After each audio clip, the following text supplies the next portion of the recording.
முதல் வாசகம். சபையாய் கூடி ஓய்வு நாளை புனிதமாய் கடைப்பிடியுங்கள்.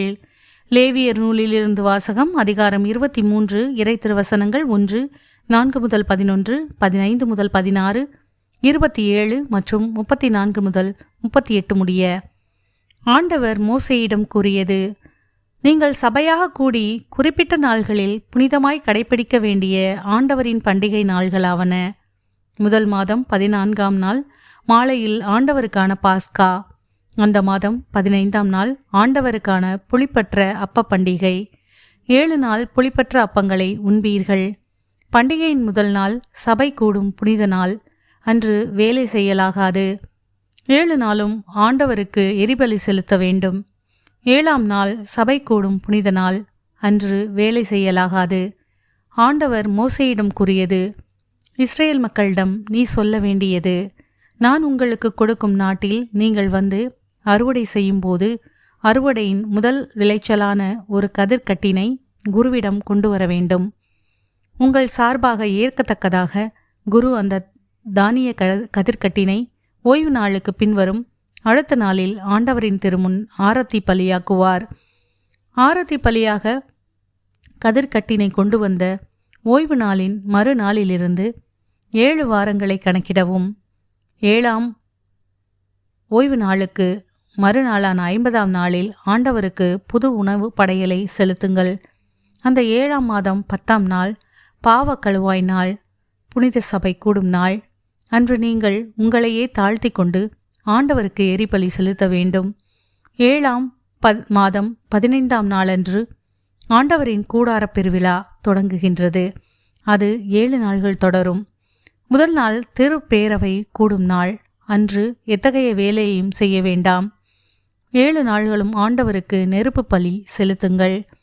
8ஆம் நாளன்று திருப்பேரவை கூடும்.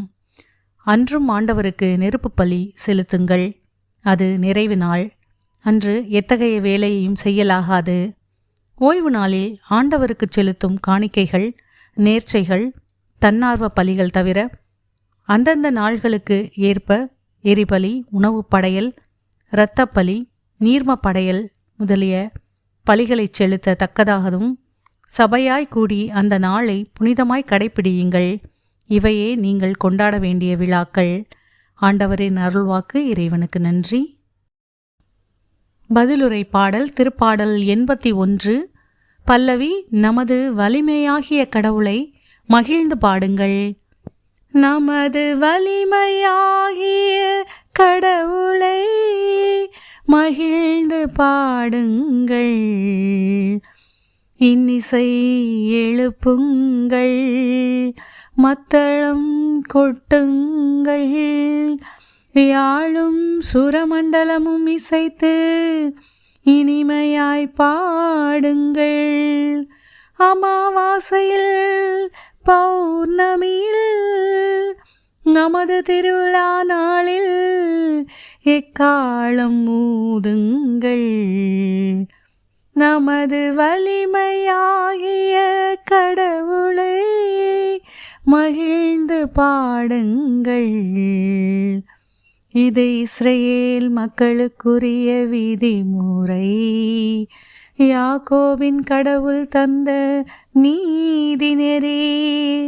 அவர் எகிப்துக்கு எதிராக சென்ற பொழுது யோசேப்புக்கு அளித்த சான்று இதுவே. அப்பொழுது நான் அறியாத மொழியை கேட்டேன்.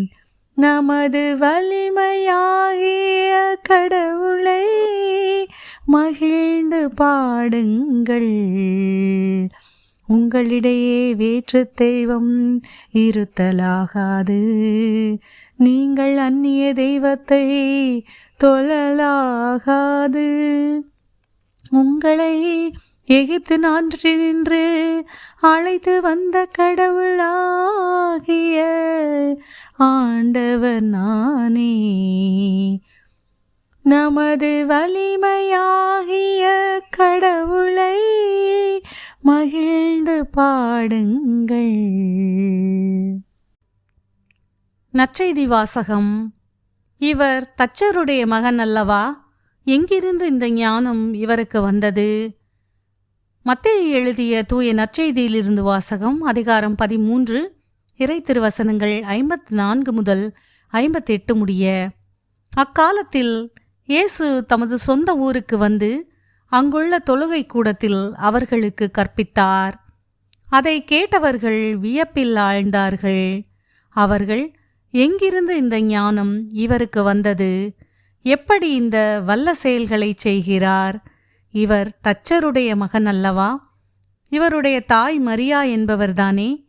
யாக்கோபு, யோசேப்பு, சீமோன், யூதா ஆகியோர் இவருடைய சகோதரர் அல்லவா? இவர் சகோதரிகள் எல்லாரும் நம்மோடு இருக்கிறார்கள் அல்லவா? பின் இவருக்கு இவையெல்லாம் எங்கிருந்து வந்தன என்றார்கள். இவ்வாறு அவரை ஏற்றுக்கொள்ள அவர்கள் தயங்கினார்கள். இயேசு அவர்களிடம், தம் சொந்த ஊரிலும் வீட்டிலும் தவிர மற்றெங்கும் இறைவாக்கினர் மதிப்பு பெறுவர் என்றார். அவர்களுக்கு நம்பிக்கை இல்லாததால் அவர் அங்கு பல வல்ல செயல்களை செய்யவில்லை. ஆண்டவரின் அருள்வாக்கு. கிறிஸ்துவே உமக்கு புகழ்.